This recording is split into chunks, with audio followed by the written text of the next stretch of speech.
Voici ce qui se passe quand on jette son vieux téléphone.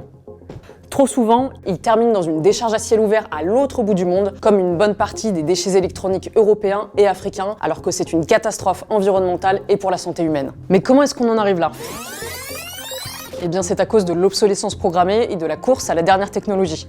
Aujourd'hui, on produit presque 2 fois plus de déchets électroniques qu'il y a 15 ans. En 2022, on en a généré 62 millions de tonnes, et pour vous donner une idée, eh bien avec ça, on pourrait remplir plus d'1,5 million de camions et faire une grande farandole tout autour du globe. Et devine quoi ? Eh bien, rapporté au nombre d'habitants, l'Europe est championne du monde des e-déchets. En moyenne, un Français produit même plus de e-déchets qu'un Américain ou qu'un Chinois. Cocorico. Le problème, eh bien la moitié de nos e-déchets ne sont pas recyclés et terminent dans des décharges sauvages comme celle-ci.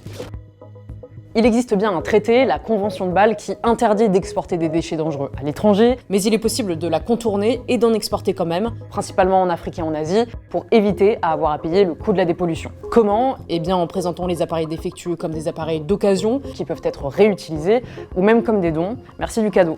Sur place, il y a toute une économie informelle du recyclage qui s'est mise en place, et ceux qui la font tourner, eh bien, ce sont principalement des adolescents et des enfants. On les appelle les salvagers, ou les récupérateurs en français. Leur boulot, extraire 1 ou 2 grammes d'or ou de cuivre de notre vieux téléphone pour gagner quelques centimes. Mais notre vieux téléphone, eh bien c'est aussi ça, de l'arsenic, du plomb, du mercure, du lithium ou encore des PFAS. Bref, que des produits hyper toxiques qui sont cancérogènes, qui retardent la croissance et le développement chez les enfants, qui attaquent le système cardiovasculaire, le système immunitaire, qui provoquent des maladies chroniques. La liste est longue.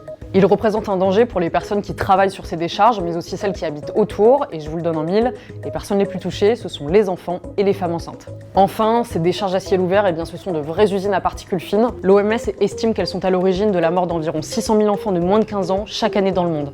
Bref, si ton téléphone marche, garde-le. Et si vraiment tu dois t'en séparer, apporte-le dans un point de collecte. Et puis pour le suivant, pense au reconditionner.